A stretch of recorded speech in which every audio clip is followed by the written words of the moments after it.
Hello, welcome to our last event of the Topia Sound Art Festival. We have a bunch of nice people talking here, and we want to interact with you in this session. But before we start with that, I want to tell our listeners on YouTube, especially the ones who speak Portuguese, that this will be a transmission in English.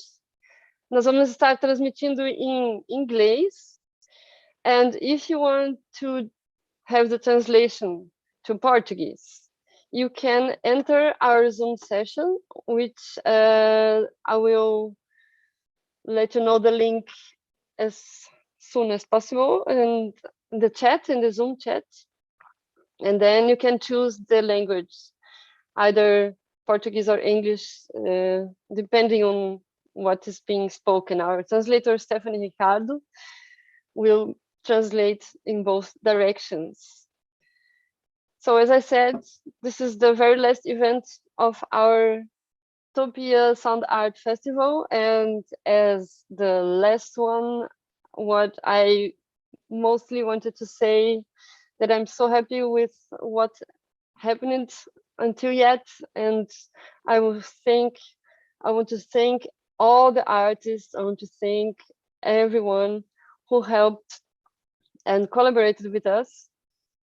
So now I will start with a brief list of thanks. Beginning with our production girls, Annalisa, Mello, and Samia Eines. Our coordinator, my very special partner, Vanessa de Michelis. Our social media guys, Bruno Esperança and Marcos Felipe Salles. Our graphic girl, visual identity, Zim. Our web designer, Georg Werner. Our text translator and proofreader, Renata Maria Bertini. Our simultaneous translator, Stephanie Ricardo. And technical support we had in many ways by Julia Cremers and Mariana Carvalho, who is also an artist from the festival. And these visuals you have here in our background, these different movies, are by Julia Cremers and Elif Soguksu, who is also an artist involved in our festival, enrolled in this festival. And with this, I pass the word to my special partner, Vanessa de Michelis. Hello everyone, thank you for being here tonight in our last event.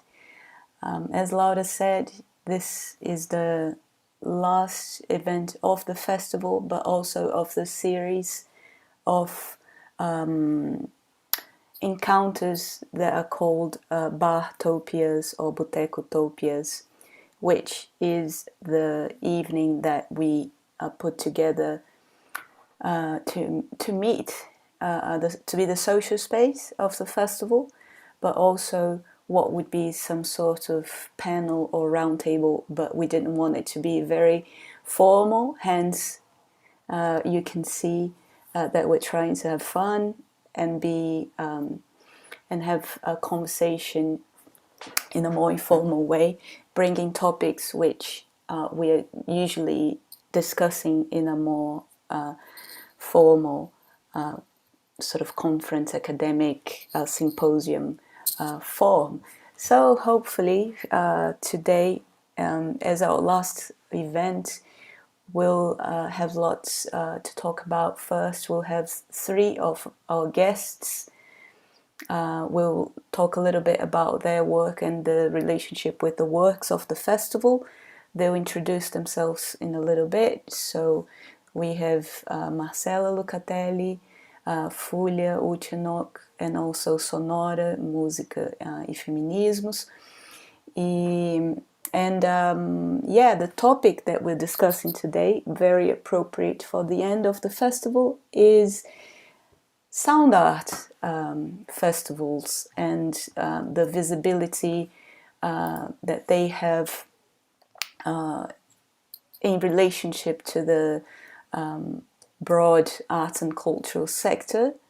So we're trying to steer away from the more obvious connection between sound art and academia in the scenes, but trying to sort of reach out and see which other areas we're connecting, and also because a lot of us in this festival are part of a certain diaspora or migrant community or expat community from Brazil living around the world in the global north. So it's also the visibility and the of Brazilian artists in this global north spaces. And yeah, so without further ado, I will pass the word to our artists who are talking a little bit about these topics, about their work, the relationship with these topics, and then Laura and I will throw in a couple questions to get the conversation going with everyone present in Zoom and YouTube. And just reminding, if you are in YouTube and you want translation, you can jump into our Zoom and the link is in the chat. So, who are we having first? May I please invite... I just wanted to say something about the format, that we are in a bar, and that's because I just interrupted you, because it's also allowed to interrupt. We want to keep the conversation free, and don't feel offended if anyone throws anything, not offensive of course, but in the middle, so that you could get a bar rhythm of conversation. Of course, a bar in Brazil or a bar in Turkey or a bar in Denmark or in Germany are different, and that's also coming from the perspective of the listening to the activity of listening. It sounds really different, and that's why I wanted to pass the word for each of our artists. Sorry, Vanessa, again, I'm repeating you. And Fulia Rochanok is a composer and experimental musician from Istanbul. Marcelo Lucatelli is a composer, experimental musician from Brazil who lives in Denmark. And Lilian Campesato, who is here representing Sonora Músicas e Feminismos. He's also part of our Cloudtopia, our work online gallery. So let's start with the one, because we are all Brazilians, and so our guest is Fulia. So let's start with Fulia and welcome her. And thank you so much, Fulia Rochanok, for being with us. You can present yourself and be free. Yes, okay. Hello, everyone. Hola, hello, and merhaba. I'm Fulya, and I'm an electroacoustic musician and pianist from Turkey. I'm a composing, improvising, and experimenting musician. I want to start by saying I'm so honored and thrilled to be part of this wonderful festival, as the festival resonates with me on so many levels. And I just want to thank everyone who is part of the festival and also the works themselves. So I'll start with the aesthetics in the Topia festival, as it was the first thing that really itched my curiosity and intrigued me about the festival, as both Laura and Vanessa stated, like someone's utopia might be another's dystopia, where the festival kind of recognizes the versatility of people and wanted to include multitude of spaces, including places like atopia or heterotopia, etc. So this aesthetics really opens up a multivalent space for a variety of voices. and including all sorts of otherness to come together and sound together. And I believe that this is exactly something that sits at the heart of the topic that we will be discussing together, about the visibility and the fixed and rigid forms of inclusivity and exclusivity of the bulk of our festivals, concerts, conferences, where we find a perpetual repetition, actually, of visibility of certain groups, certain people, certain spaces, certain types of works, and etc. So before I go further into this topic, I want to be talking a little bit about the understanding of multivalence in relation with this asterisk, as I believe it might be one key for us in our discussion to touch upon various works within the festival in relation with our topic. And my work is also in relation with this multivalence that I also work with, recognizing variety of agents. How can we make art thinking with multivalent spaces, multivalent agencies, and multivalent ways, not sticking into just only one form of realization and communication with one another. So coming back to the topic of multivalence, we find that the difference is sine qua non. It's like a must-have, right? And in the culture we live today, it's generally assumed that difference paves way for separatism, suggesting power relationships of the I and the other, the insider and the outsider, which are really positions based on binary categorizations. And unfortunately, this type of understanding is especially growing day by day in the socio-cultural fabric in Turkey and in many parts of the globe. And so in order to really set up a multivalent space, so spaces with asterisks, I believe there's the need to establish a logic of the and rather than an either or one. And this really doesn't mean to rid of the binary. It's really about including it to form an expanded understanding of this plural space. And so these spaces require staying in relation with differences, including situations where there's no resolution, which requires and asks from us to develop forms of abilities to stay in relation, in dialogic negotiation and renegotiation as active actors in our discourses.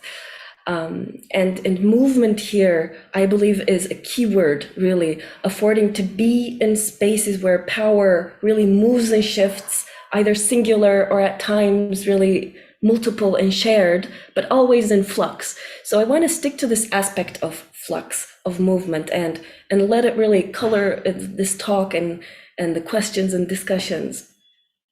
Because this lack of movement, let's say, is exactly the point in which our sound art and music and landscape is scarred by. Because in our common record, we find the histories of silencing of the innovative sound art and music practices of gender minorities, so women, members of LGBTQ plus society, as well as people of color and other marginal people, as well as works and approaches. And so when we also look at history textbooks, it often excludes these groups altogether, or just really reference them briefly and glance over them quickly. And because there's like a large canonic chain of this tradition, these discourses became pillars. So they are the provider of the visible information, marking certain people, certain aesthetics, defines who is a composer or sound artist, how do these people create, how works should be sounded, how they should be presented, how they should be experienced, etc. So also which sets a variety of rules for the game of the visible, right? So within the last 3-4 decades, if I'm wrong here, please do correct me, but we see that the breaking out of this conventional cocoon of fixed repetitive modes of art, and we see that there's like a slowly gaining more momentum as time goes, slowly but surely, towards this inclusiveness. And it's really done by great efforts of few people, and Topia is really an example of this. And so I would love to be discussing together in a bit how we as individual artists could contribute to these discourses, and help art, sound art, and landscape. And just to throw in some food for thought, I believe that the festivals, concerts, conferences, and even individuals that work with the aesthetics of this multivalence afford having capabilities to hold together multitudes and not being torn by paradoxes that come with spaces of pluralities.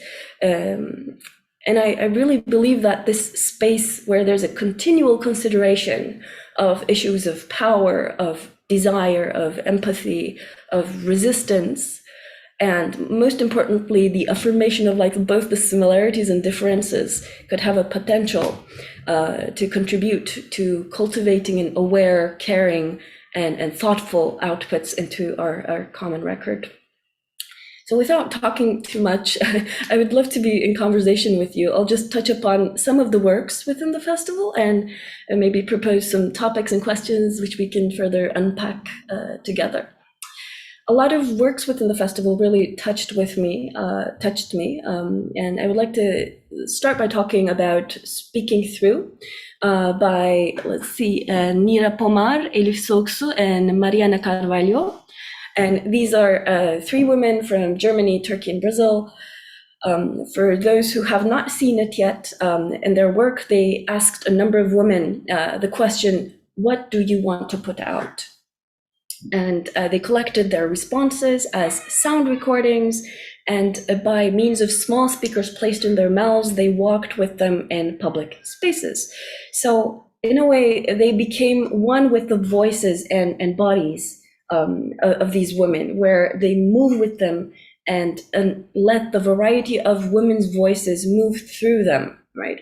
And this understanding itself really walks away from the one-man creator, highlighting acts of sounding together and the fact that really we never truly create alone, we never speak alone, that the voices we hear and encounter through our lives, through our pasts, our cultures, our situations, that these voices speak through us one way or another, and that we have the power to choose who we speak with and who gets to speak through us, and which voices we move with through the world, making us ask questions like, which voices do I allow to move through me, and which voices do I want to perpetuate in the world, and how may I do this, and etc.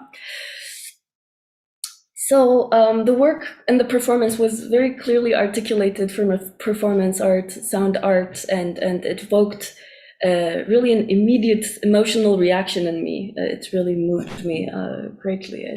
And another work I would like to talk about is Suspensao by Plus One Art Collective. It's a 4-person group, but in the video there's 3 people. We have Rafaela Lira Amorim, Tanya Neiva, Mauricio Barbosa, and Luna Diaz. Luna wasn't in this one. Luna was in the Okay. group until 2020. That's why. Yeah. Okay, yes.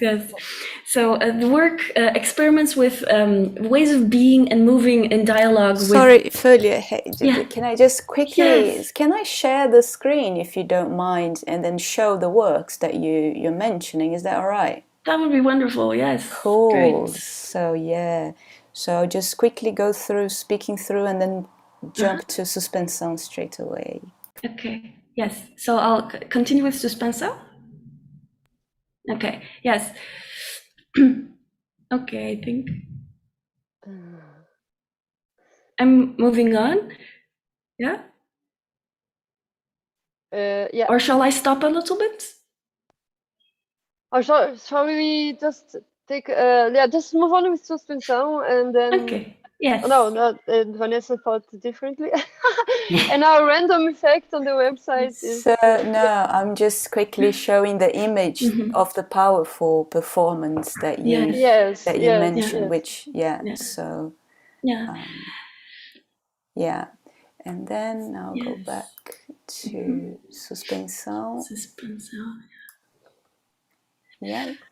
Yeah, and here the work here experiments with ways of being and moving in dialogue with the landscape.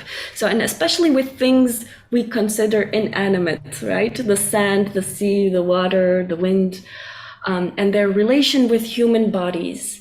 And so here we really find a post-anthropocentric approach where these artists don't think about these agents as passive things to be controlled, as in the conventional manner of relations with instruments, but highlight their agency and their collaborations with them in the process of art, of sounding and moving.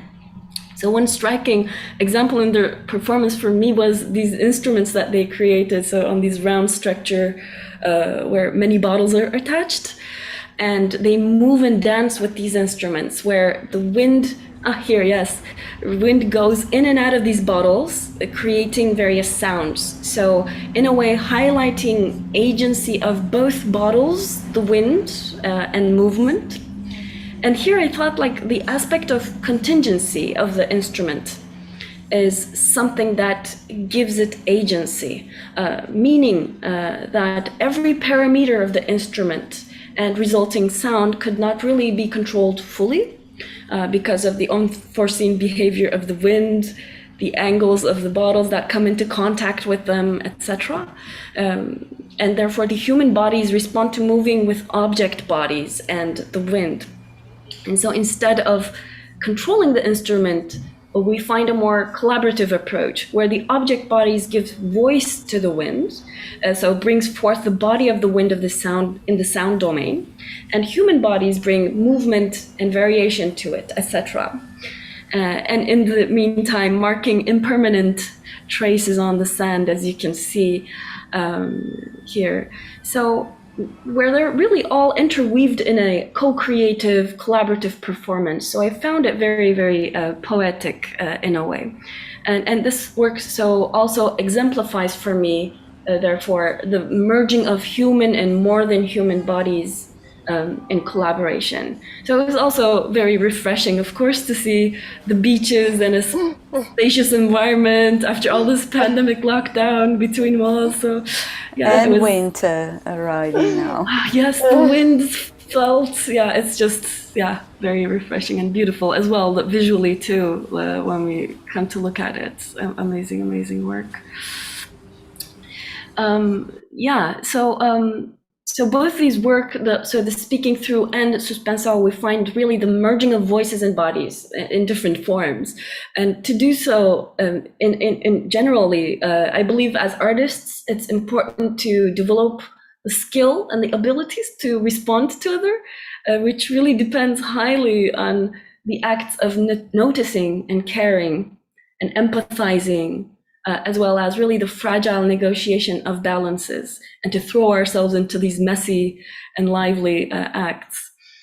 So I would love to hear what you would think about this and what you think is important about this manner in a bit in our discussions, where we can trace like how we as artists can develop such practices where we include the aesthetics in our works, in the representations.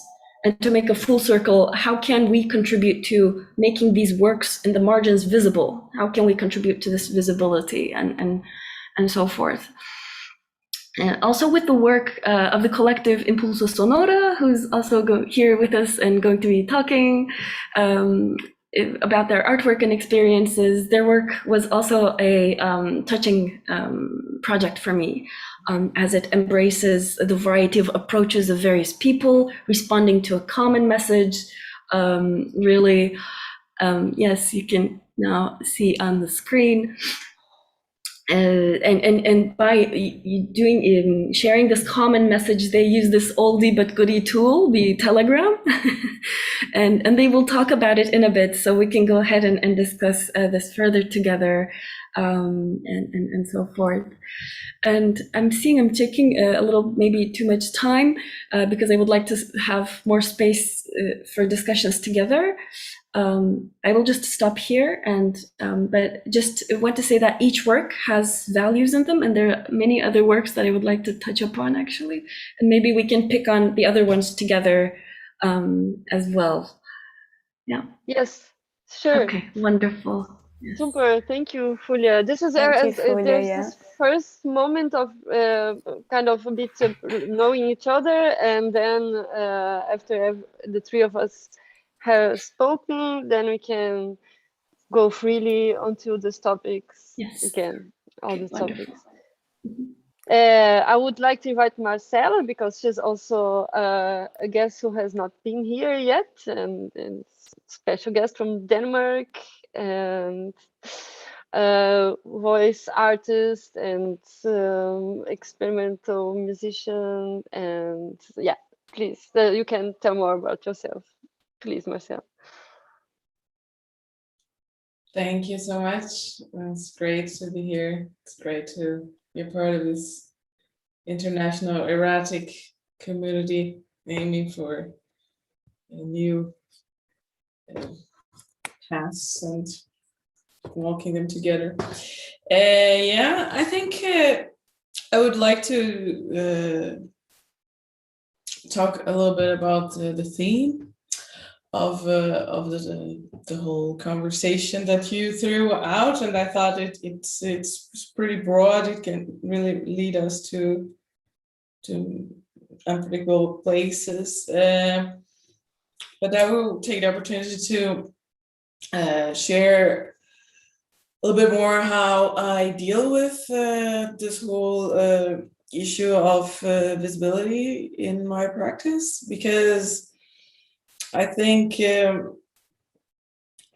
being experienced as someone gendered as female and coming from a certain place, now in my case Brazil, and being a part of an artist music community and having a certain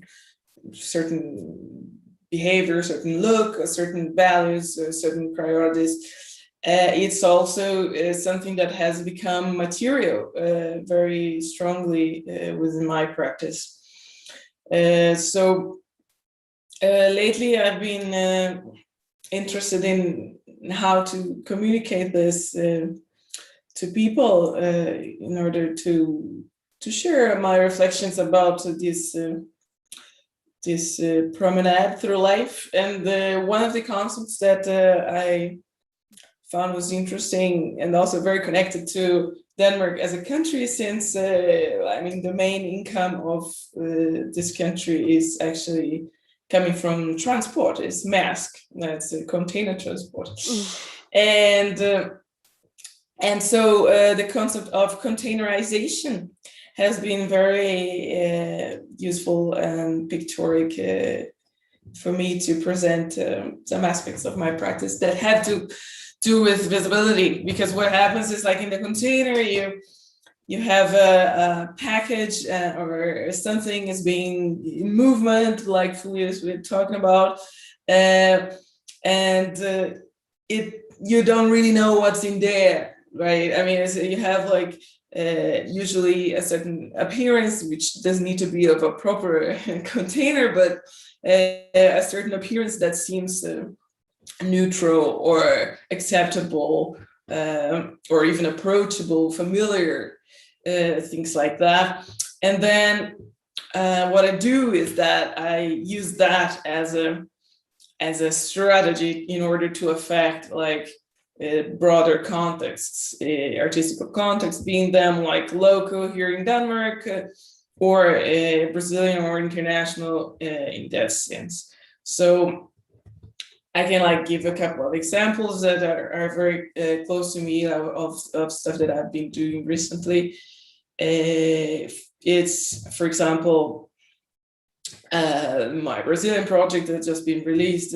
We had a release concert yesterday where like I take these classics of Brazilian song and bossa nova especially, but samba, and very known internationally, and then very approachable, especially for an international audience here, like the whole cliche idea that people have of Brazil coming from that, especially they don't even know what it's all about, but for them it's just like happy and release and carnival and beauty and harmony, which actually, I mean, of course, being a Brazilian, you know that already in the text is like super full of tension and sadness and complicated feelings about being alive and doing anything really, but and also other things like as elitist perspectives of the world, the sexism. I mean, there's full of interesting stuff there,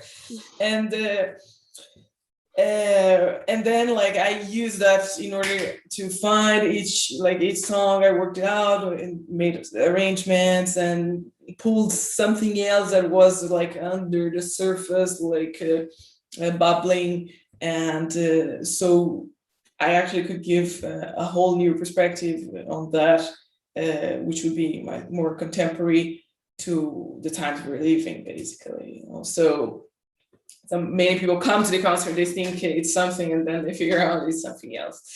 And I like that. I think that's an interesting strategy that's been working very productively for me. And recently I also had another project that was about connecting more like Danish culture with artificial intelligence, because they somehow have an intersection of dystopia. I usually call Denmark the avant-garde of capitalism, because everything that all the pain and the suffering that the best of the money can give you, we have here. So it's like how this actually connects with the whole dystopic discourse. For example, we use this artificial intelligence language generator called GPT-3 to generate like texts that again disclose this kind of anxiety in contemporary culture about the virtual, the so much internet communication, distance, disjunction of being alive together, and all this impossibility of the completion of the idea of community, and these things.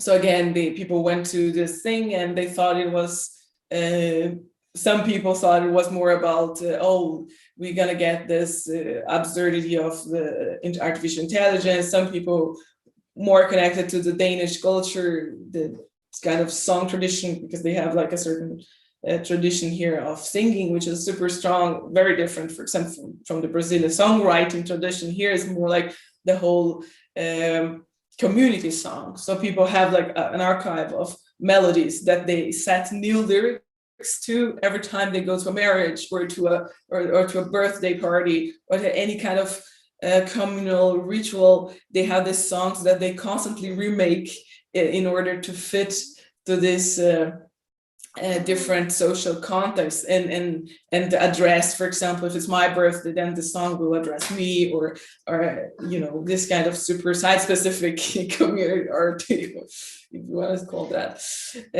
So using this kind of stuff, like in order to connect to broader audiences, has been a very fruitful, important strategy for me in the last 10 years.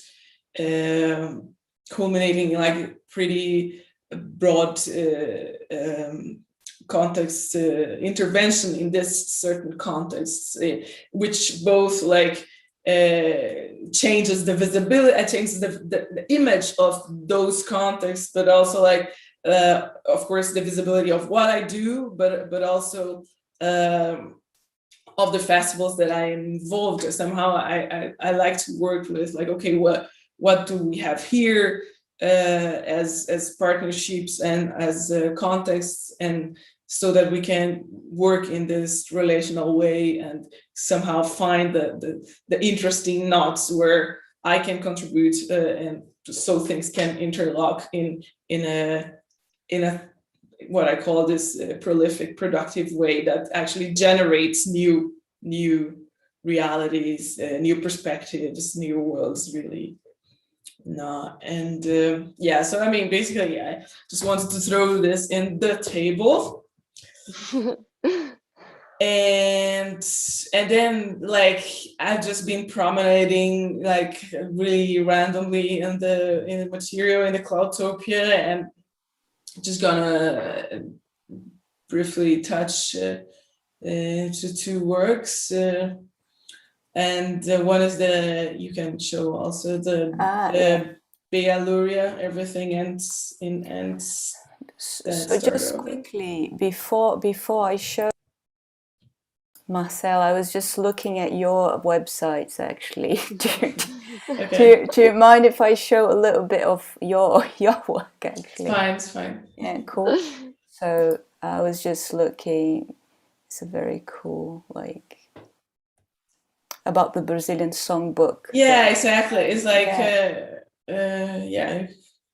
there was at the point there was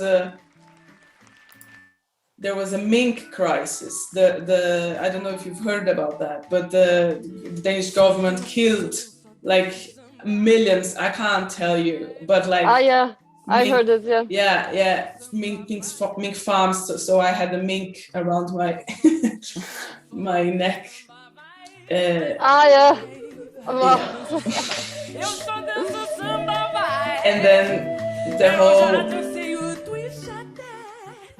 the whole thing like takes departure point in the kind of musak way that the Brazilian music or bossa nova in special gets presented around the world, and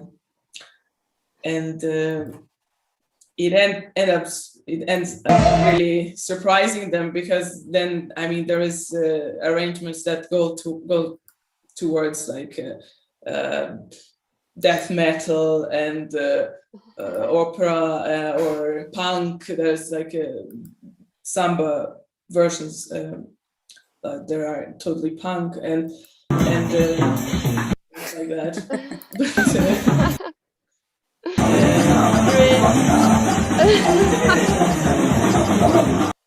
Yeah, this is one of the main hits. It's the one note samba that is very heavy. I mean, the album is out and you can also have a listen there, but it's all a lot of again, also persona building. Like I take advantage of playing on this kind of female sexy character that becomes a beast basically on stage, because starts screaming and growling and drooling and all those things. So that's like strictly playing on the visible and the audible and how they play together. Cool. So do you want me to show some work? Super cool. The primeiro. What was it? That that one, yeah. Yeah. So I didn't hear it. So That's fine. yeah. That was a Bealuria, and it's very funny because I can comment on that later. I was somehow attracted. I think like one thing for me also, like we are at this stage where a next COVID wave might be coming, and oh my God, it's like in Denmark it's a whole panic right now, and so many other places in Europe as well, I guess. So the whole like online format is like, okay, here we go again. So for me, I think I was somehow attracted to stuff that was like very straightforward and really minimal, and then I landed here. I of course already know Bealuria's work, so I was interested to check it out, and then I think I really appreciate this the doing it with the Anthropocene, you know, like the whole idea of the staying with the problem. Donna Haraway's book is really something that speaks to me much more than the whole like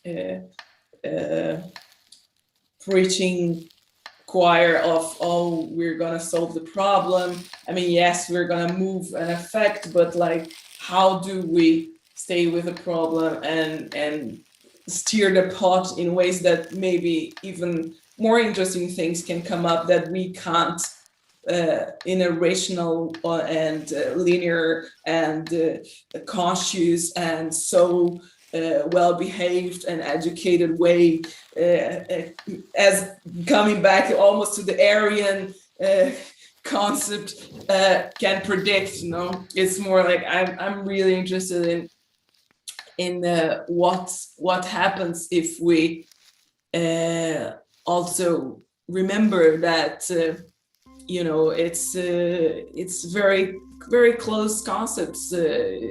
This being so sure of what we think should be corrected and how we think things should be, it's a very dangerous thing, and it will always be. So I think, yeah, listening a little bit. Perfect timing. Yeah. And there's a poem from Gabriela too, as I understood, and some citation. And just a simple proposition of dealing with this mess, I guess, this mess of entanglement, that can't really be disentangled. I mean, that's it can't really, again, also separate the good and the bad, or whatever illusions one might think. So in that sense, also taking over where Fulia said of the Topia, I think the hands on the tape, and it situates, and it really brings you like, okay, what is this? What are we putting our hands on and handling and touching, both the sensorial aspect of it, of being affected, but also of transforming something.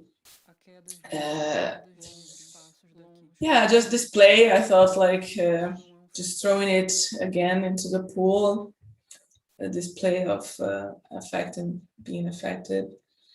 And then, funny enough, I thought, okay, I wanna dive into the Impulso Sonora also, since you're always here, and also looking forward to hear Lilian. I ended up looking up In Pelle of Valeria Bonafé, and extremely funny for me. Again, hands on, hands doing things on objects, and I thought, this is, it also says something. It's so it hides, it somehow hides the body, hides the face, but also it's so much, it's so contemporary in the sense that we are all the time with our devices on hand, most of us, and there is also a book by Brazilian artist Fabiana Faleiros, Masturbar, talking a lot about both queerism, pleasure. I mean, the hand that masturbates, the hand that looks for the stories, the scrolling, the difference between, also Faleiros also talks about the difference between the scrolling up and the scrolling sideways, like how there is a whole epistemology of the hand, also in contemporary music,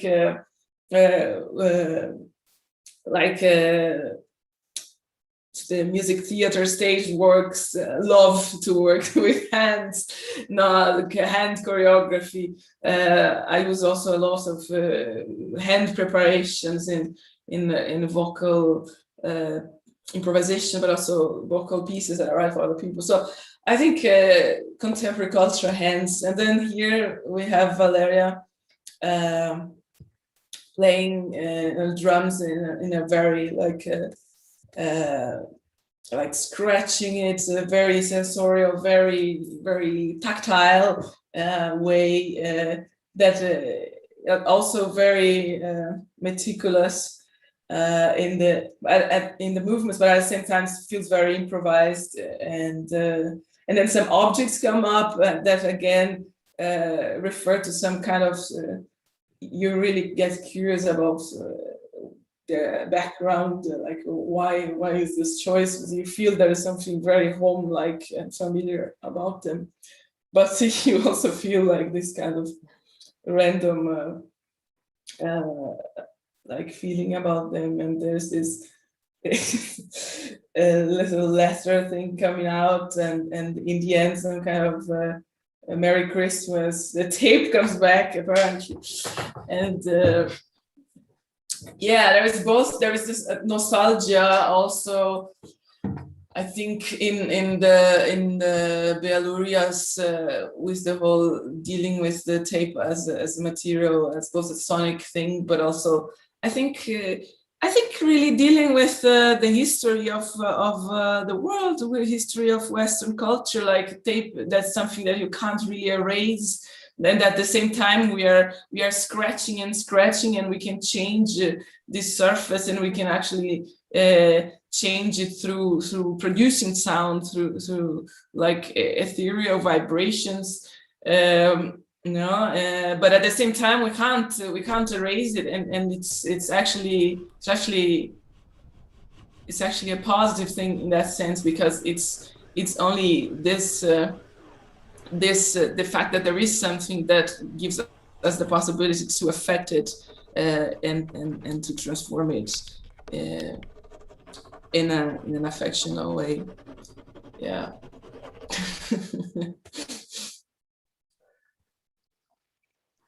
Cool, thank you, Marcela.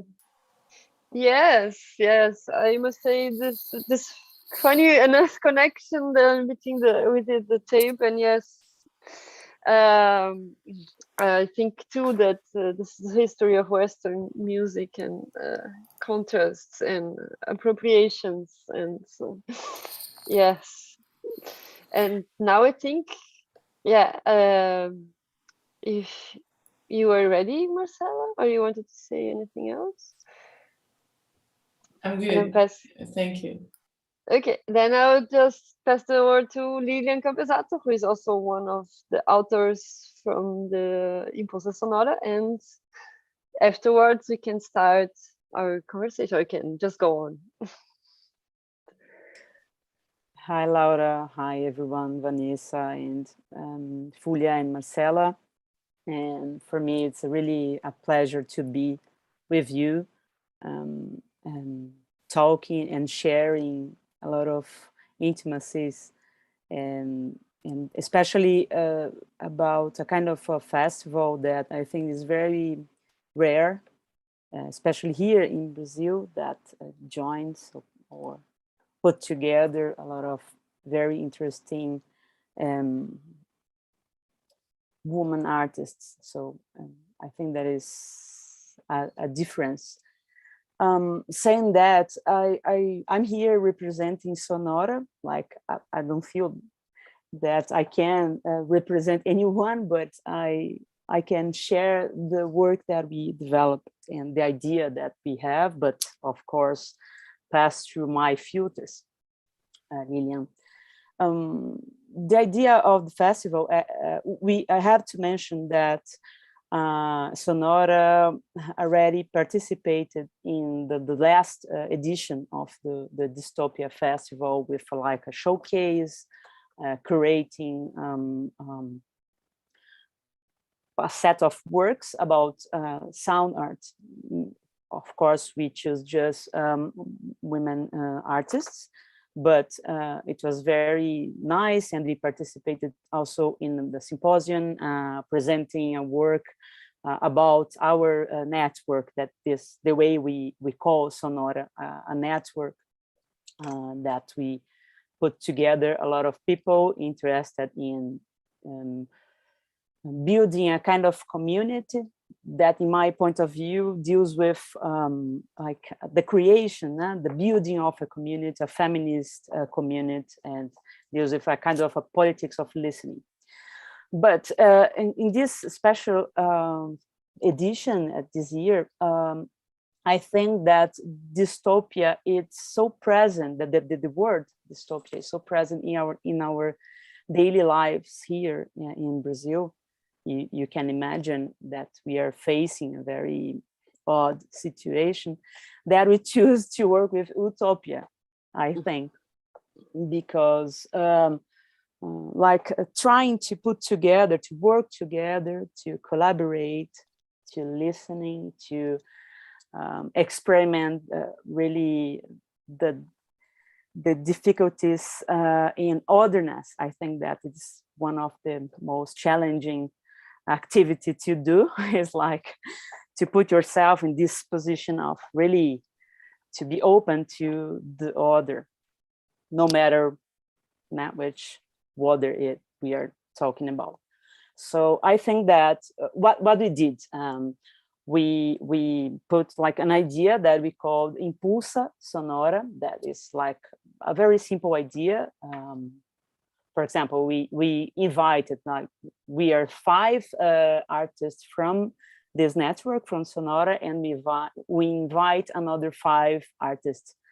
And then we just start off a very simple idea, that's to pick an impulse or a set of impulses that go to you, not the people, the artist, and build something out of it. So it's a kind of a creation that could be at any nature, like could be a sound piece, a performance, an improvisation, a painting, animation, a textual creation, score, audiovisual composition, collage, etc. It could be performed, recorded in any format also. So what we did, it was to build an environment that it was in Telegram, this space, and we have to, like, in the days, like 5 days before our first meeting, like in that days and times indicated, like the idea is to stop whatever you were doing for about 5 minutes and make room for a creative impulse. Like the proposal is that, like, to be pleasant and spontaneous, so that each artist could immediately produce and share some material in audio, video, text, etc. So, but as soon as we started, we thought that how difficult it was to deal with this immediacy, and some of the artists shared how difficult it was to stop, like to make room in your daily life. So now, like, here is like 3:55. So we said, oh, you have to stop now and to put your mind and trying to create anything. So this is not, could be like very nice, but could be like paralytic, like to paralyze yourself, and you could, and you realize that maybe you don't have any time, not all the, we choose very different times, like you could say like in the morning and afternoon and during the night. So, but after some rounds, you realize that I have difficulty in all of these times schedule. So maybe there's some problem with that I don't have time to create. I don't have time to make a room for put myself in this activity. So this, I think, that reveals something interesting about especially women artists. And one of our artists that especially complained about that, it was like a mother. So there's another layer about that maternity and artist creation as something very difficult to put together.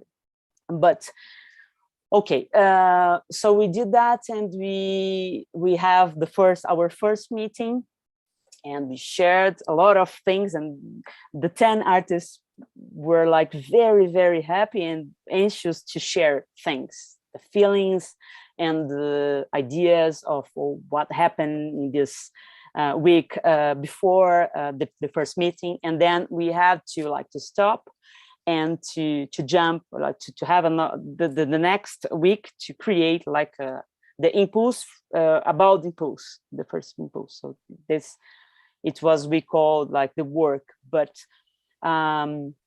we think that the work, the impulse sonora work is the whole process, like the meetings, the telegram messages, the sharing of very intimacy things, and we didn't know each other, so everyone. So it was very nice to see that why in this environment we are so comfortable to share very intimate ideas. So this is something that came up. Oh, what else? I have to say that for me, what is very interesting about this kind of work is it's like to experiment a kind of a politics of listening, as I was saying before, and then like to building really a community, like to make room for a space for establishing the difference, establish of difference, and to question or to put listening as an exercise of otherness. This is the main idea that I'm really interested by myself, but I think that Sonora try to mobilize a kind of a I have to say that is an autonomous organization that trying Lilian, to have. Can I show, please? Please, yeah, cool. Show whenever you want. Okay, if you want to show, you can show the Padlet maybe, or. No, I was just showing Sonora randomly while you're speaking, okay. And then later you can direct me to any particular work if you want. Go ahead. Is that right? It's cool. Perfect. So we exist since like 2015, and a lot of things changed and happened. So it was really a lot of work involved. Of course, that there a whole layer that we can discuss about labor, and right, Vanessa, about this kind of thing in this environment, especially this kind of environment. But I think that is this idea of an autonomous organization that we try really hard to reach, like a kind of horizontal mediations, and really based on, for me, that like the trying to build a kind of a narrative of ourselves. So I think that this is it about Sonora, but about Impulsa, Impulsa, if you can share the Padlet, it would be easier. Where is it? You can go like Impulsa Sonora process, maybe that in the process, and yes, mural. Click here, yes, click aqui. Right. So we use this kind of Padlet that's really simple. What is the middle in the center is like the like a kind of a score, like instructions of our dynamic. So you could see, I think that it's in Portuguese, everything. So sorry for that, but it's the first week, as I was trying to say, the first meeting, and then the last one. And it was really and it's all the times 11 11 18 18 20 20 20 20. Yeah, you know why we choose this kind of, I don't know if you know this joke that if you see the clock like this kind of hour, they say that someone is thinking about you. Someone is thinking about you. I don't know if it's common. Like a superstition. Yes, yes. So we think that it would be very nice. Like, oh, maybe it's for us to think about ourselves in that place. So here you can see like all the interactions that, all the impulse that came up for the first one. It was like how to present yourself, how to tell yourself, né? Como se contar. So we have like this, you can like put, so this is, it was the video that Valeria chose to present herself.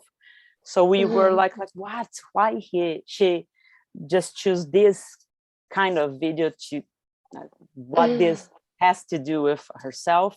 And also I know herself because she's my friend, but someone that don't have the relationship with her, so trying to like realize and to guess what is that. So someone, for example, this is from Marina, it's like a picture. So it was very nice, and that like for me, I think it was very it was an impulse that someone like put like some texts and video. For example, this one, say about yourself to this, like reveals like really a situation that you're locked down, and then it was like here it's very common in São Paulo environment, this kind of image. So you live. Okay, this is another one.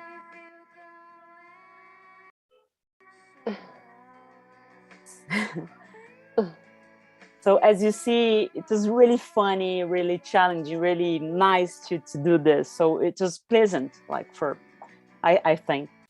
And so you see like a singularity, like you say, like in this time moment. For example, this is Kira Pereira in her backyard. So very nice one. In Foz do Iguaçu. So we mobilize a lot of different cities. As you know, Brazil is so huge. It's a huge place. So we have like Foz do Iguaçu, that is south. We have Conceição do Coité in the Bahia, northwest. We have Fortaleza. We have São Paulo. We have Rio de Janeiro. We have, I was in my mom's town, that it was in Mato Grosso do Sul, near like Pantanal. It's very far away from here. So there are a lot of things that we are still dealing with. So we would like to continue this kind of work. I just want to finish. If you please, Vanessa, jump to the works that we call works, but I think that this is part of the work, like the process. It's so important as the videos. Each artist deal with the impulse that, or what that impulse mobilizes in yourself to create something. So it's you see that. I was really happy that Marcela chose like Valeria, because they really in the end of that video, I don't know if you noticed, there's a video. It's a very from memory work about herself in a Eucaristia, like a primeira comunhão. I don't know how to translate that. That her mother like put her, like she has to do that. So you start to see like her face when she was a child, and it was really revealing how this object was chosen. It was not like by chance. It was like very important one, and she was asking about why this is one of the only recordings that I have about my childhood, Valeria's childhood. So why for her mother it was so important. So she was at the same time like mad, like they said, oh, why this is just, but trying to figure out what is happening. So just to say that I think this connects with work by in Topia by Jeanette L. Howley, that is Memories of Zaha, that is her mother. I know this work, but for me it's very strong one, because Jeanette was my teacher, and I know her for a long time ago. So this work deal with a recording of her mother, just 1 month before that. She was in the bed, and her voice was completely transformed by the disease.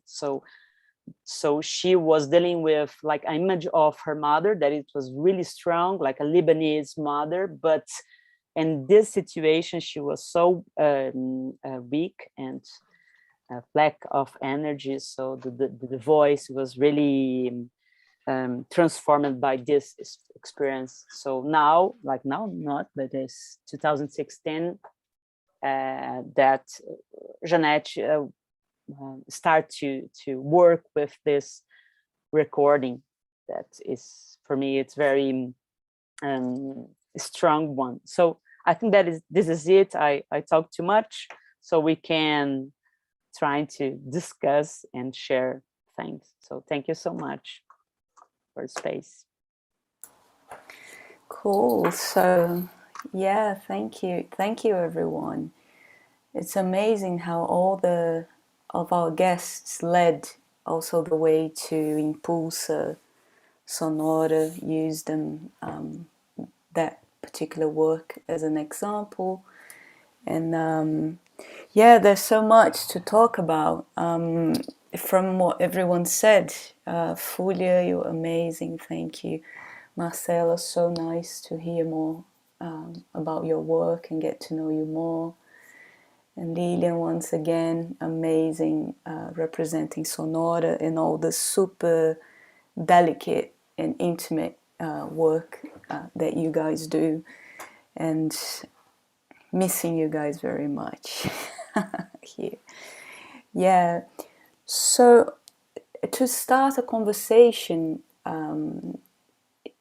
you already sort of answered the questions that we had proposed in the beginning. So you sort of incorporated the answers to the questions as you were speaking, because we meant to discuss a little bit about the importance of audiences and the visibility of sound art festivals and contemporary music festivals, and that particular intersection where all of us kind of have that field or intersection of fields in common. And I just wanted to mention, so that it maybe prompt other discussions from everyone.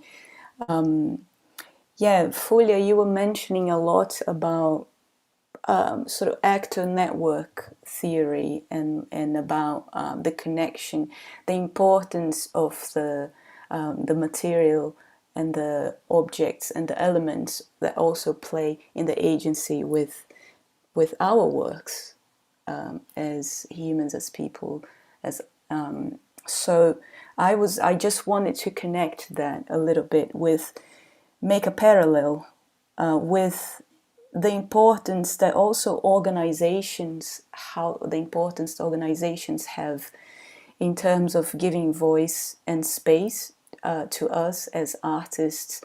And that, I think, a particular reality in Brazil, and as Marcela was saying, when we come and live here in Europe, well, the UK is no longer, but whatever.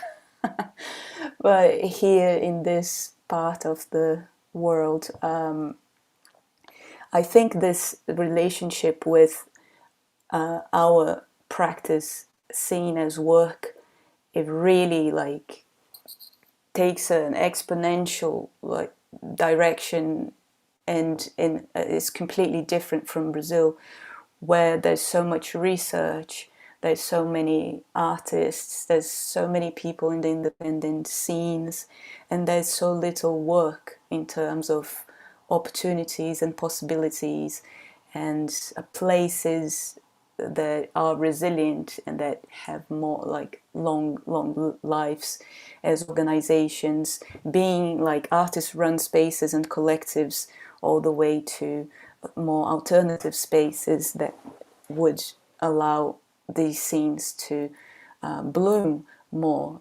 And yeah, so I think when we come to work here and study in the global north, this connection with audiences and the networking, also because we don't have our own networks here, they were left in Brazil.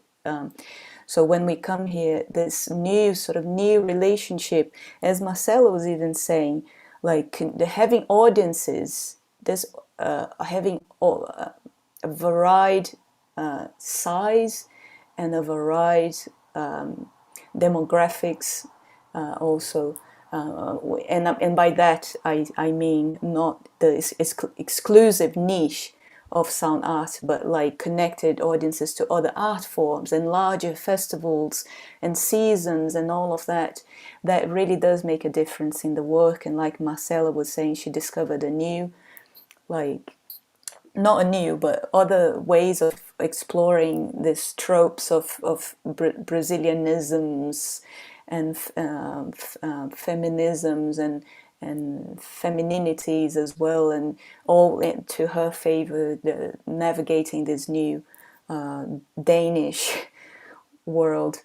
And I discover a new world of navigating sound art through work, and not through producing my own works, but as coordinating festivals and participating as staff in museums and places like that, so which doesn't exist in Brazil. And also Lilian brought that up, that we have so many of this intimate, really intense connections and scenes and collectives, but we don't have that network that connects with organizations, and that makes us maybe have a bit of a diversity of options as workers as well as artists. So does that make sense? So I'm throwing that out there to you. And Laura in specific, is really welcome you to also comment here, because you are one of the main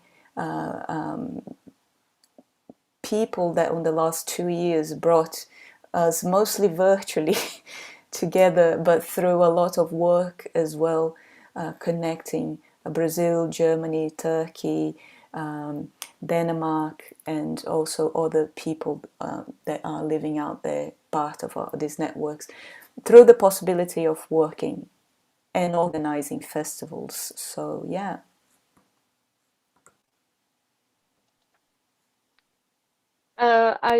Yes, this situation here is actually the result of how many years? 3 years of 3 years. No, actually 4. 2018 is the first edition of Dystopia, and 2020 is the edition with Brazil. 2018 was the edition with Turkey. So now we have the connection. This almost impossible. I mean, that's actually a very unique encounter here, I think, that we can share the space. Marcelo was in our showing last year, and Sonora also curated the showing last year that we had online, but Sonora is actually also part of this festival, so was in the first meetings. So I think this question of the role of the artists and the opportunities that we have as in the backstage. Yesterday or the day before yesterday, I went to a piece by Lucille Desamory and Antonia Baer, and it was a play about the backstage. The whole play was actually the scenario was a fantasy scenario, and all the whole text was about visits. It was played in a theater that is going to close, and actually like a construction place already, but from this week on it will be closed for 4 years. And they were talking about another theater that also had a lot of materials and costumes from other theaters that were left in the east of Germany, and that created this piece. So I think the role of artists as backstage people, I mean, in the sense of that we can collaborate in many senses for art. I find a lot of enjoyment in these different roles, and I think that the fact that we as artists can engage other artists and that we can exchange roles is also another topic maybe here, but actually is our state of the art of this festival. So we are artists engaging each other and opening the spaces for each other. But I'm also really interested in what the connections of that you mentioned in the beginning for Fulia, for actor network theory by Bruno Latour, which is for me also very interesting. And in this sense, I think you can connect also to this idea of being the objects. Being an object is not as passive as you think. Yes, exactly. It's quite interesting when we come to think of like the history of musicking practices, because when we first, for example, when we look at the instruments, musical instruments, we usually in the language that is used in the historiography of the textbooks, it's like everybody controls it somewhat. We're in that mode. Or when electronic music began, when we're talking about sound files, we're always talking about it as if it's something passive or static to be manipulated and controlled, right? Even today, when we're, for example, going out for sound walks, we say sound hunting. Or even our equipment, like our microphones, we have shotgun microphone. Like what is our language really talking about? How we perceive these material in music and sound. And so, yeah, it's one of the, and I'm finding this object-oriented thinking and of shifting our perspectives from material being something passive to something really active, and asking ourselves, okay, so what happens if I think of this as if it has agency? What does that do to my practice? What does that do to my listening, my connection with others, and so forth? And this is kind of growing in our art scene today, and I'm really happy to see that it's kind of like a flourishing field where we get to shift our perspectives of material, and start to engage with it more. Especially by suspension, we saw this in this work, this object that was connecting the body with the sound and with the environment. Actually this they name it a cell, and people on the beach were thinking that they were like cleaning the beach. They were cleaning the beach, and thank you that you're picking this bottles, this plastic bottles there. So it was also an agency in many ways, I think. Yeah, I think it's really interesting, but also, again, bringing back to the topic of the discussion, I like this idea that us as artists and that the organizations are also interconnected in ways that are very different in terms of dependency in Brazil and in Europe. You know, like in Brazil,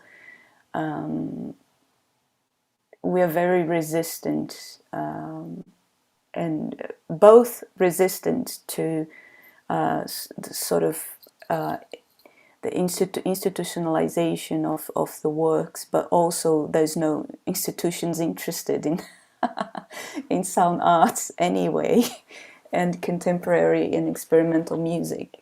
So it's this weird, disconnection, really, if even as if the chain of the lives that inhabit this space, you know, like, and as you're saying, I think there's more to these relationships and this dependency between artists and organizations and work, and us taking our space, not space, but taking a step back from producing our own discourse to give this energy as well as artists to convey the discourse of other 20 artists, maybe once a year, every 2 years, like organizing, taking a step back, and then coordinating and producing, and in a different way than sometimes in Brazil, where we do have to be all the wear all the hats at the same time because of the lack of infrastructure. So Lilian, do you want to comment something maybe on that? And Marcela too, please. I wish I could fill your glasses with a drink as we do that. So I can see empty glasses on the background.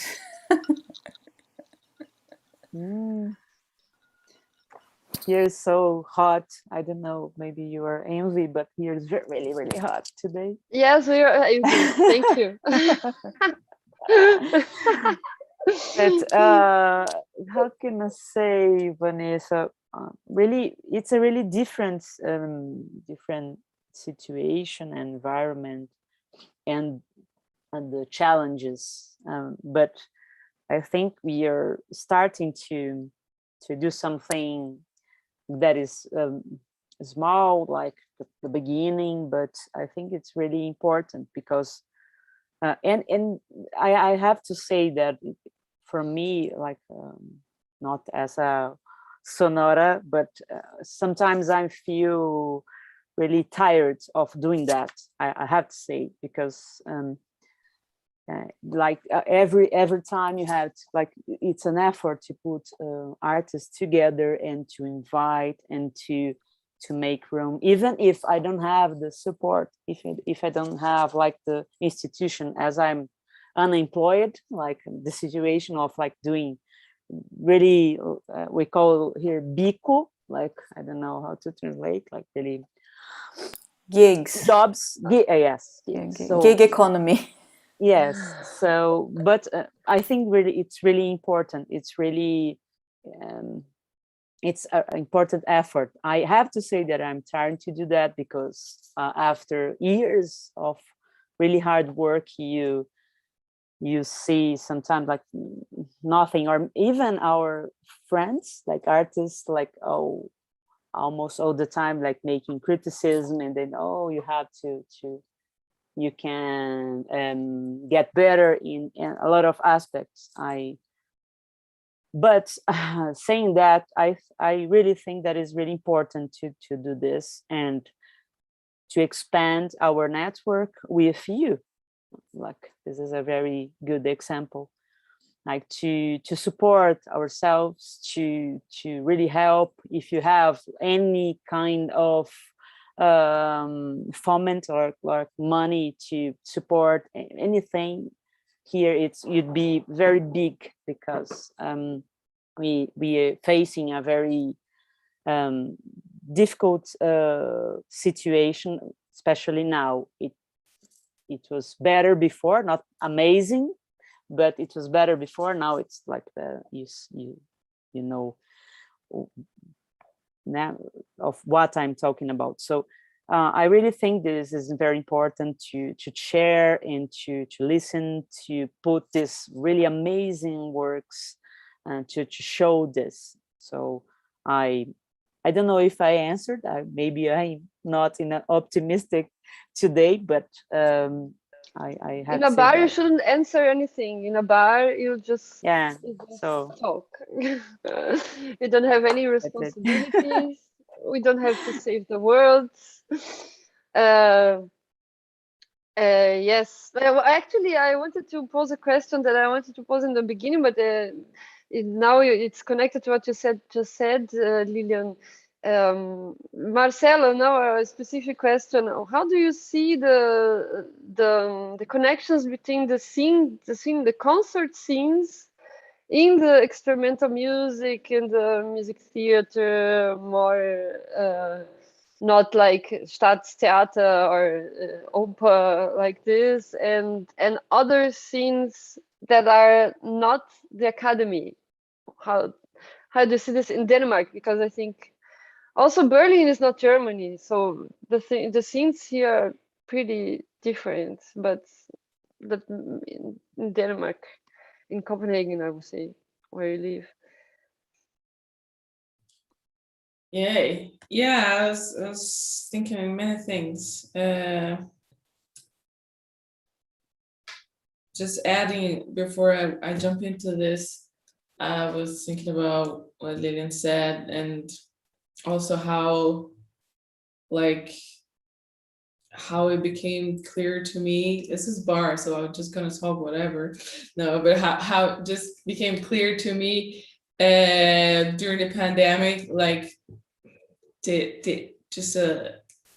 abyss, economic abyss between like here and Brazil, because I started getting like hired for festivals in Brazil to do like online productions, and then of course I really wanted to do that because I really wanted to keep some kind of connection with the scene, because I mean I'm always following it. Means, of course it means something to me, but then like saying yes to the gigs, and I've suddenly realized that the difference is basically like 10 times.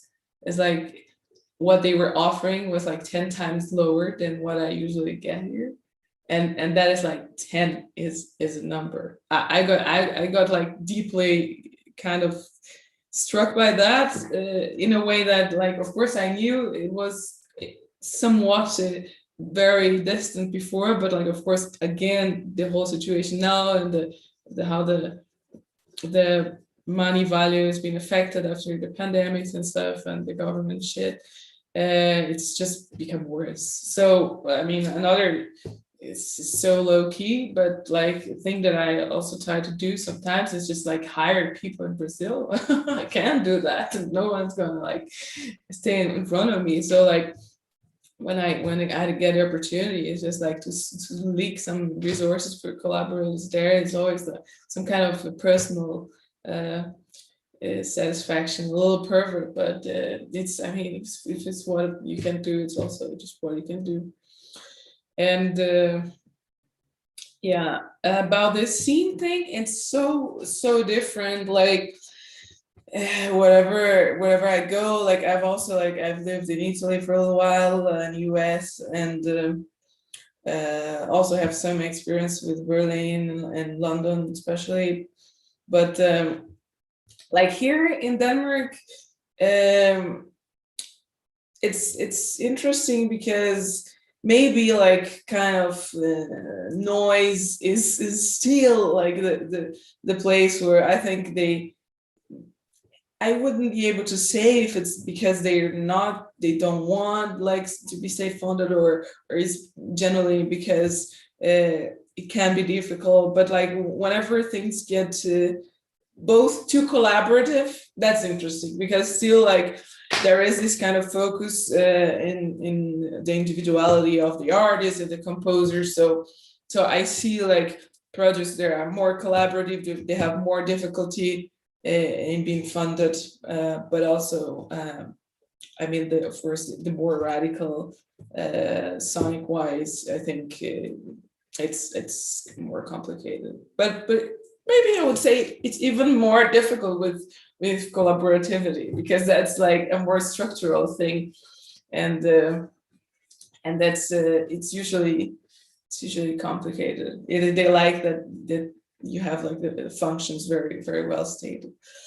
But like about, well, I mean, music, stage music and concert music, they share a lot, like the same spaces. Like Denmark doesn't have at all like the same theatrical structures as Germany. So there's a lot of like festivals host everything like there is not so much this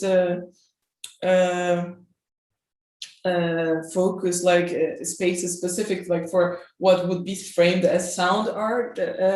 I find somehow like it's discourse that gets again swallowed by general like festivals that call themselves all kinds of stuff, you know, like experimental music or avant-garde music or new music or whatever. But still, like you find like it's not like in Brazil everyone plays with everyone, because again it's not work, right? It's like I was having this conversation the other day. It's like as soon as things become work, as here in the global north, like they have a different set of a frame that you have a time to start, a time to go home, like the deadline, and usually like these things are so much more fluid in the south. So you see like a lot of stuff that is like more into improvised music. It's still like very much DIY based, but it's especially in Scandinavia, it's very difficult with collectives. I've just been talking about this initiative that I started called Clash Plus. Is again also a platform for say non-male artists and also queer people doing sound, mostly in whatever kind of aesthetics.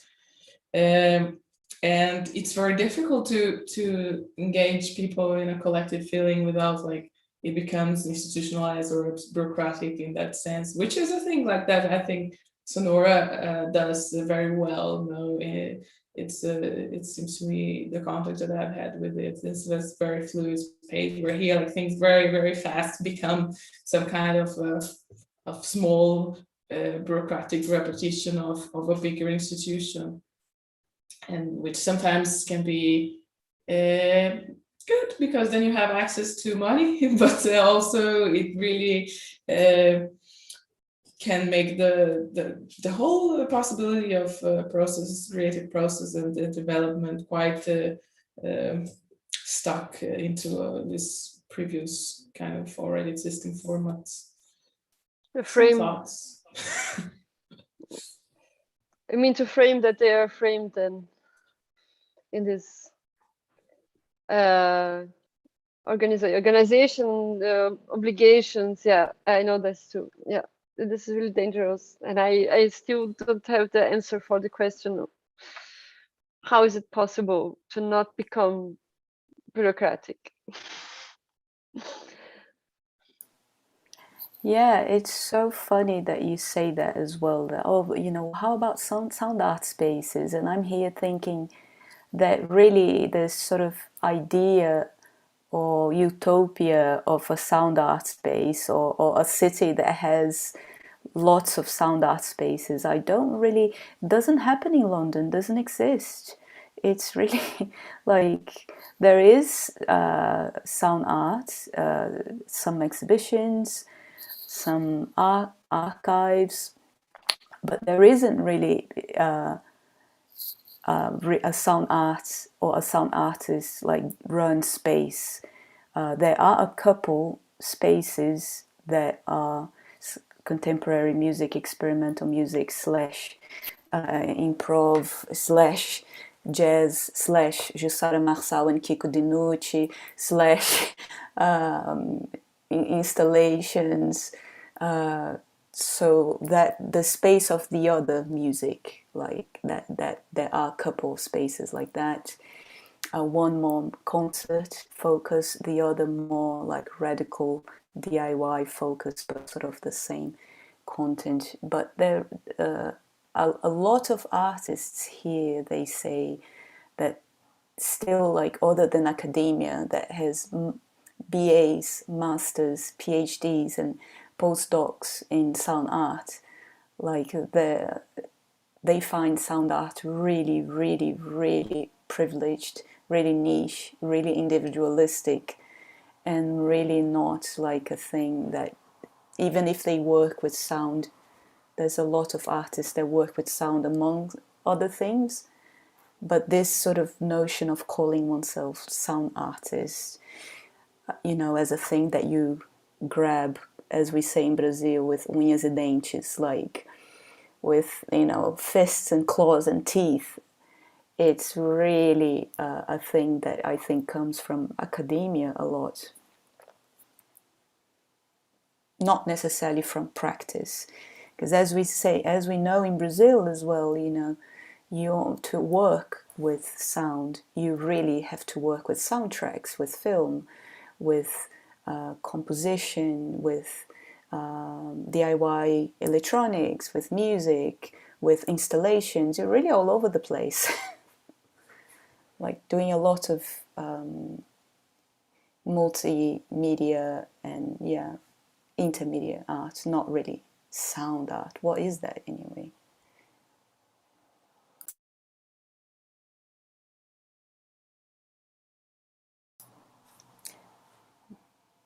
So just to finish, this utopia that sometimes we had like trying to create sound art spaces in Brazil as well, and that niche, I think it's really sometimes a dream as well, utopia, because I'm not sure that place even exists in other places, if that makes sense.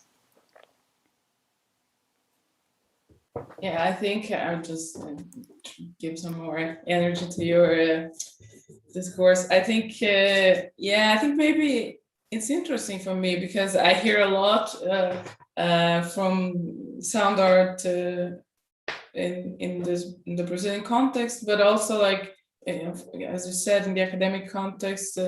But maybe it's exactly that. It's some kind of statement for errancy, no, for the erratic, for the nomadic approach to sound, in that sense, more than like belonging to a certain tradition, no. So I was wondering, like, about that. Yeah, I just want to add like a thought, because this idea of sound art and to like conceptualize what this mean here in Brazil. Okay, if this is the same thing as in the global north, you say of the by the same name, but I think that here we have like a lot of things, and I think the same thing happened with the experimental music. What this means here, experimental music, it's a bunch of really different practices that comes with really different people coming from different areas with different economic backgrounds and cities and cultures, I think. So I don't know if we have maybe what you're saying, what it's understood as sound art in the books, yes. In the global north, for instance, it's relating to one kind of a space, or maybe one or two that you're trying to say that it's like the galleries, and there's a lot of structural and economic circuit. Here you have to build.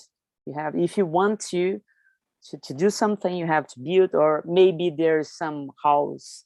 For example, I remember about Plano B in Rio de Janeiro, or like a place that someone just welcomes. But this welcome, it's not something that I wanted to discuss, because it's welcome for someone and not welcome for others.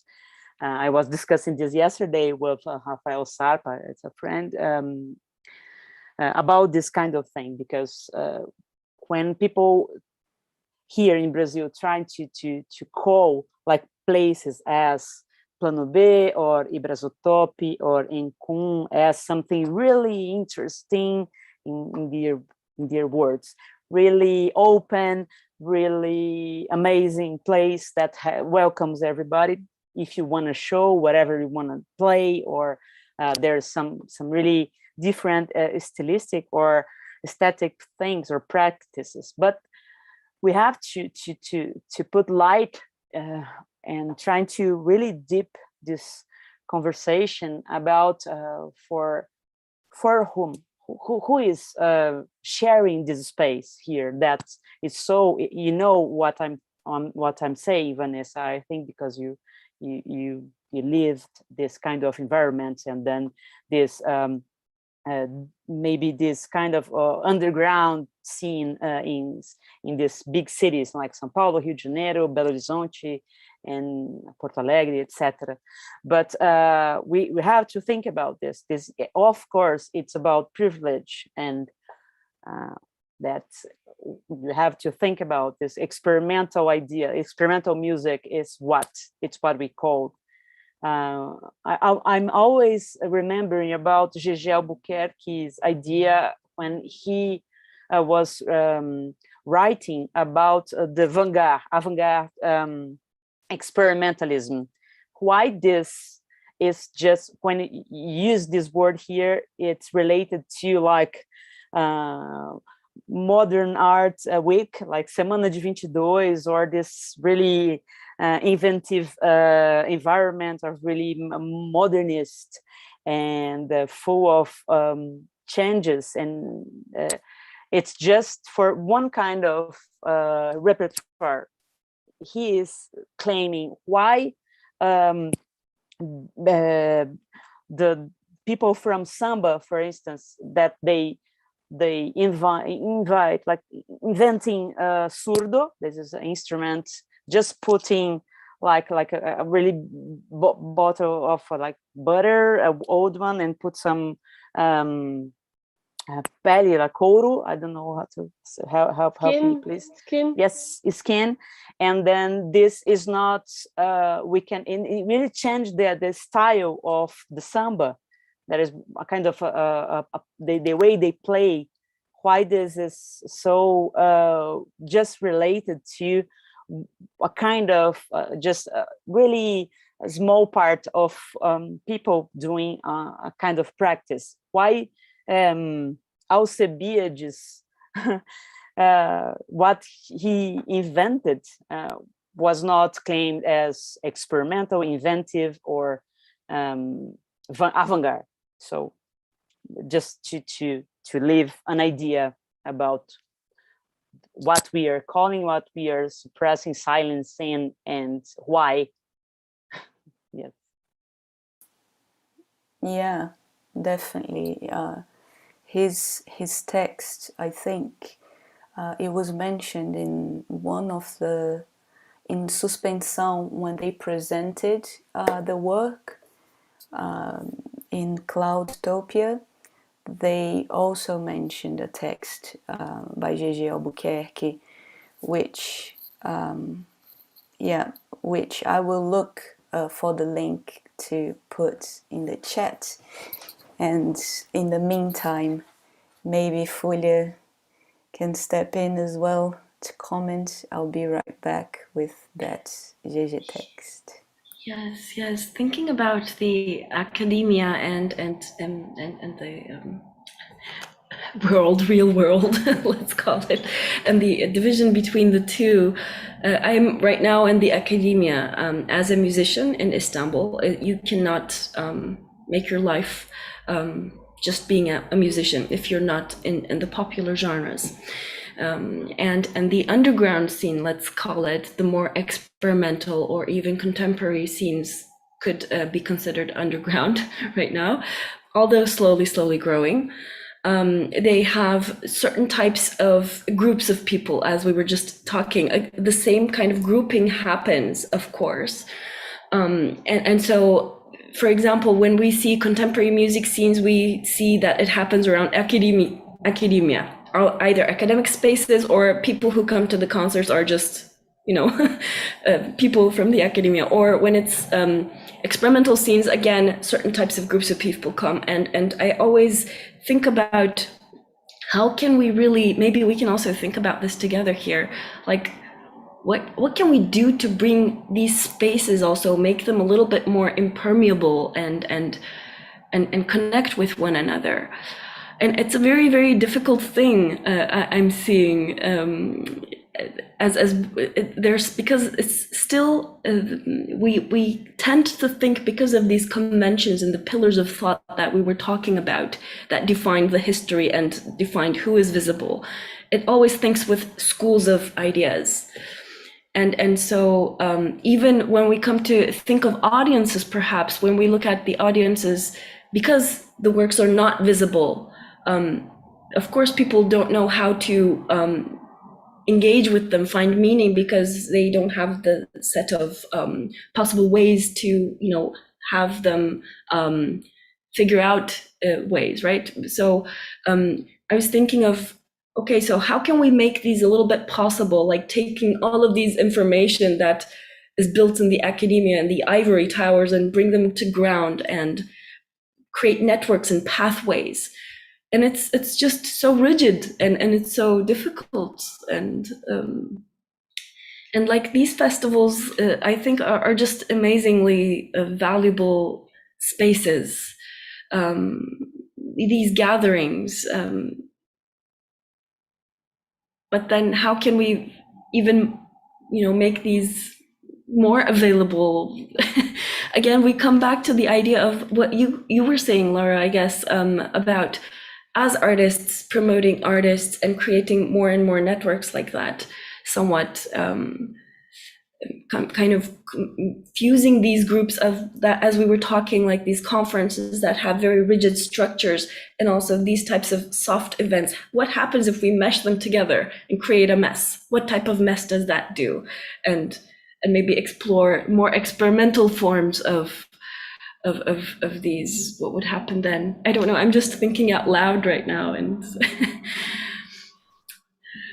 yes, actually, when you expand your thoughts about the only possibility of being a musician is being in the academia, that's kind of in Brazil. If you're not in the, as I say, in the popular music, we have a very vibrant, exactly like in Turkey, very vibrant, popular, vibrant and very complex, actually, very it's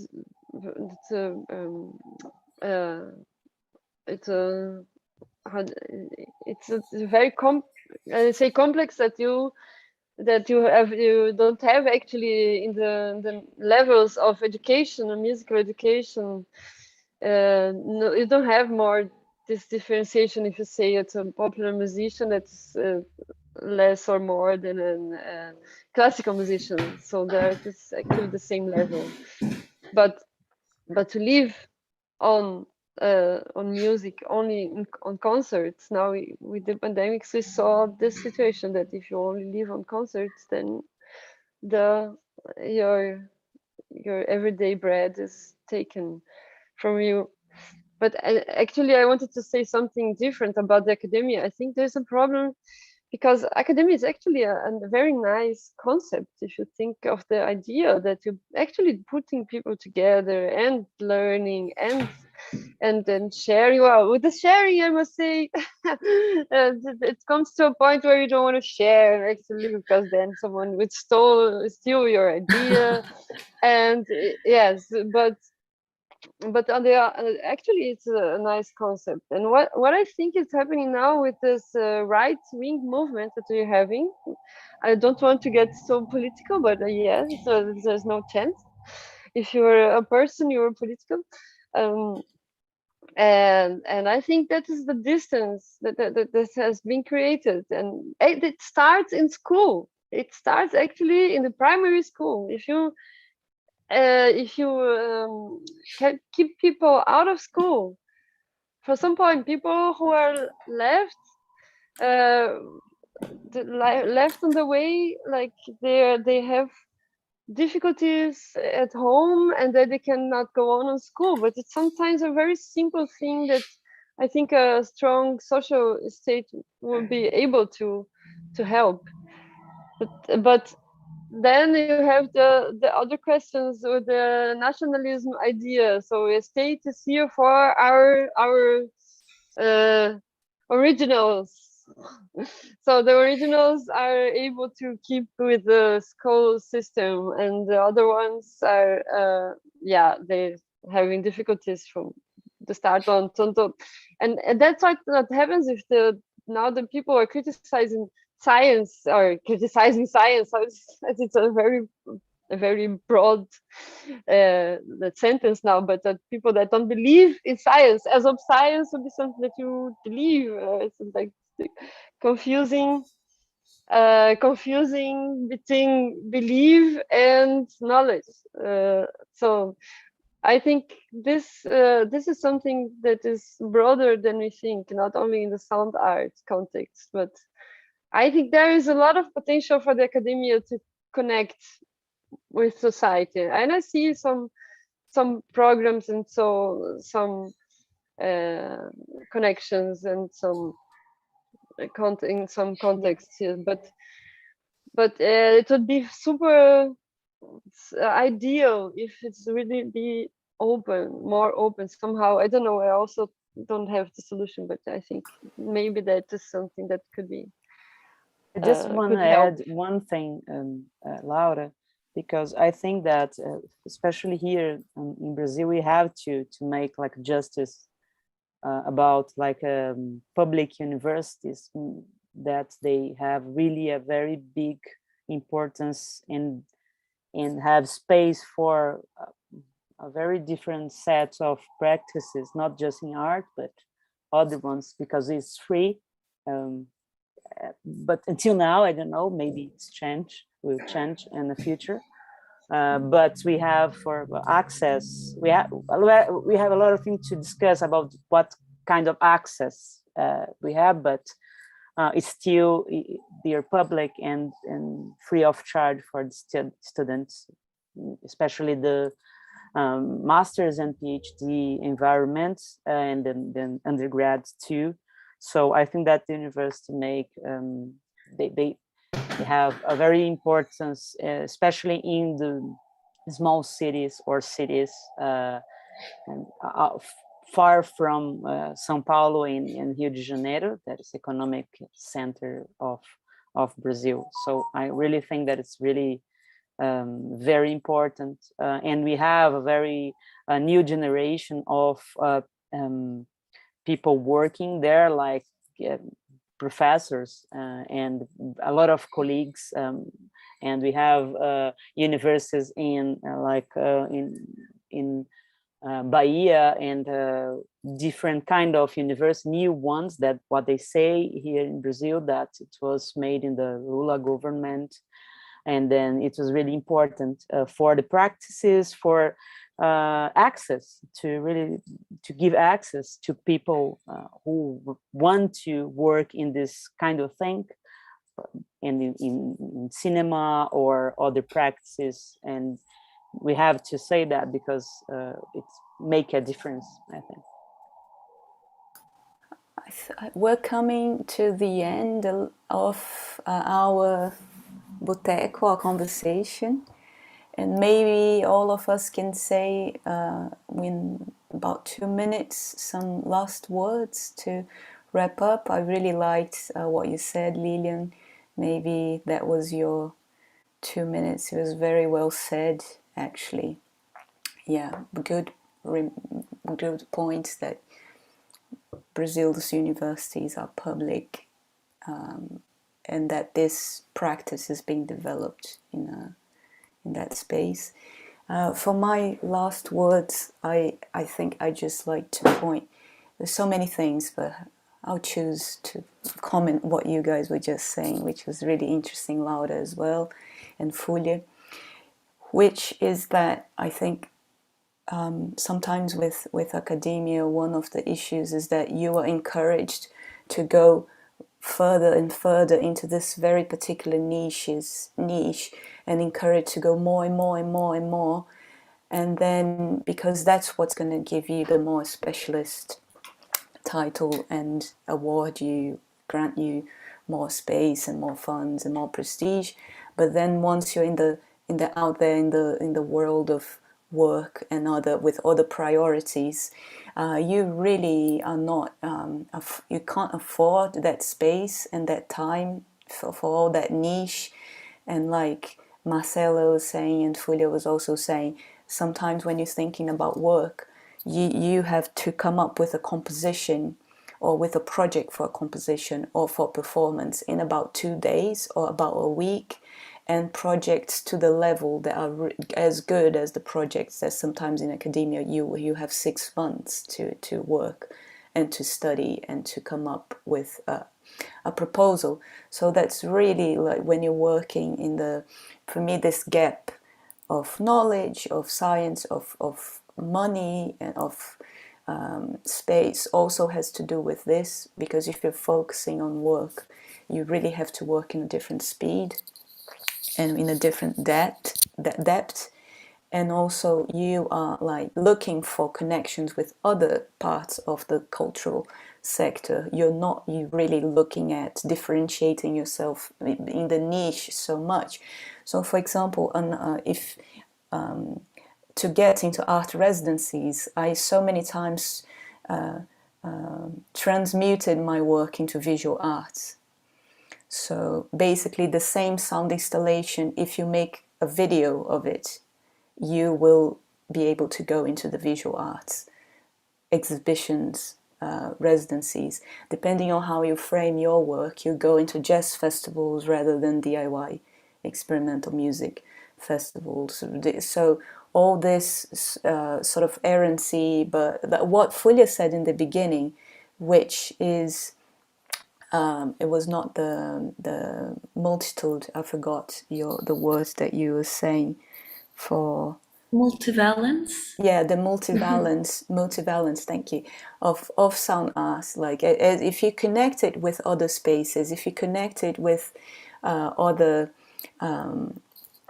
cultural, really other art forms, it really can diversify it, answering a bit more what Fulia asked too, and with other people, like Lilian was saying.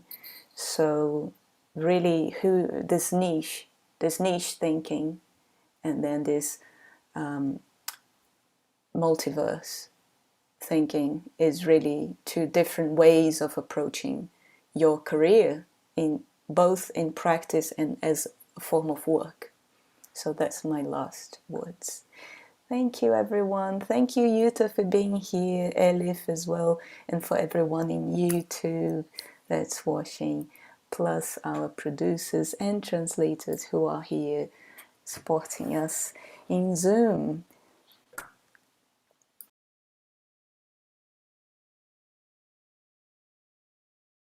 Next few minutes, 2 minutes to wrap up.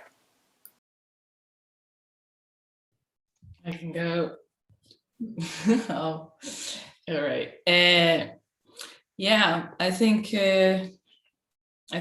like just also wrapping up towards the theme that you dropped in for this conversation, like the whole visibility thing, both individually and as a collective. I mean, it's all intertwined. Also, what you just said, Vanessa, about the niche. I think that the niche and the whole connective aspect of it, they're really like what make you navigate well this whole relationship thing, because then you figure out like, what can I put into this that only I can do, but what do I want to do, what is needed actually, and through this kind of practice also reshape the discourse about what sound art is, just like Lynn was saying, like because it's a political discourse, and we know that. So one thing that I really enjoy actually in my practice is really challenging that, is like what is seen as what and when, in which context, and all those cracks and gaps around, you know. So I think like operating in this field of, there is not really the best way or a solution, but there is the conceptual gambiarra, not to take all the Brazilian terms here, but like the conceptual makeover what opens channels for things that just like the drums that was invented by some trash or whatever, what is already there. And also it's like, I think there is so much in the world.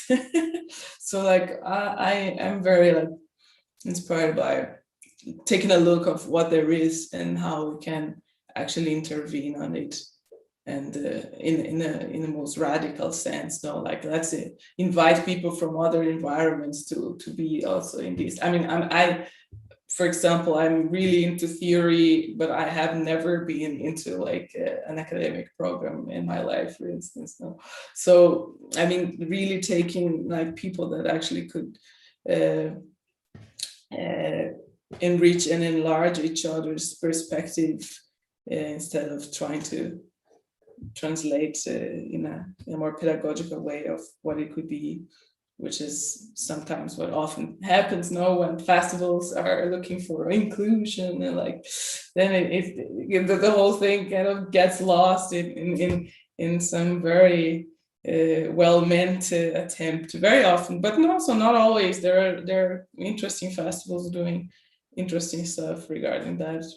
I'm very fond of work of Borealis, for example, in Norway, like that last year also presented. I made them present Linda Quebrada from Brazil, so it was a big thing for me, and it's great.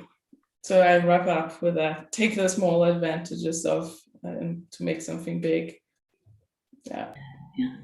And I'll quickly jump into say my last word as well. I just want to bring up Maya Angelou's saying that it resonates with what we're all kind of saying right now. She says, let me read it. You only are free when you realize you belong no place. You belong every place, no place at all. So this kind of paradox where we are both artists and organizers and in academy, out of academy, and I guess this movement itself is quite important, belonging nowhere and everywhere at once.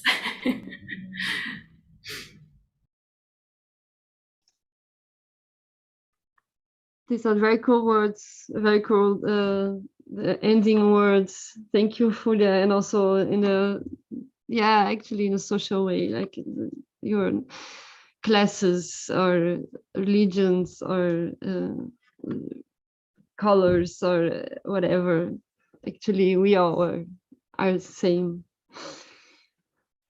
Are one. We are one. We all are one. Yes, saying that, Lilian, did you say the last words? I said as Vanessa mentioned. So just want to thank you the opportunity, and it's really amazing to share this time with you. Really, it's not like empty words. It's very nice. So thank you, Vanessa and Laura, especially you two, and all the producers, and because I say how hard it is to do this, and so you did amazing. So thank you. Exactly. Thank you. That's my last thank you go to all our sponsors and our collaborators, who are really many, of course.